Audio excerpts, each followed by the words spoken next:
Testing user interface with Espresso. So Espresso is a testing framework that has been developed by Google for testing Android user interfaces.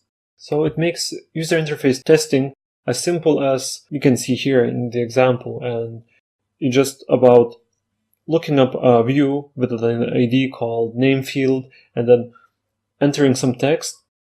Then we can find another view that's actually a button, and we find that by using ID greet button. Then we click it, and finally we check if the outcome of that operation is the view that it contains text, hello Steve, and if it's displayed. So it makes just the user interface interaction testing just so much more simple. And the test itself looks really simple. And the one new thing that we can notice here is that it has an additional rule, activity test rule. It's used by Espresso to do its magic, to do the view interactions and look up the activity and all sorts of things. So by just adding this one rule, you can already start testing your user interfaces on Android. So let's take a look at the code. How can we do that in our application?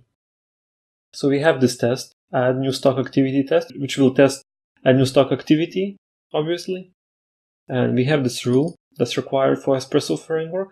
It's really simple. And one simple test that we're going to do is to check if the text number of shares is displayed.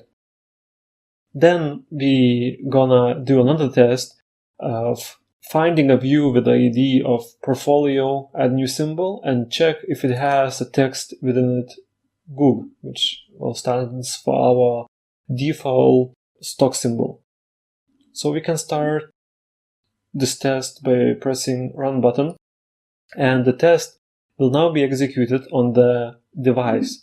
In our case, it's the emulator, and we can see that, well, the application was just run briefly, and it quickly opened the activity, did the test, executed, and we can see that the tests were all successful. So that's good.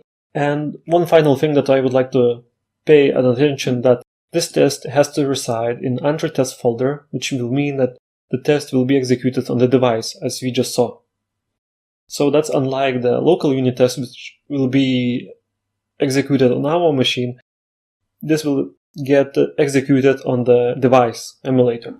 Well, in the next video, we're going to take a look at the integration tests.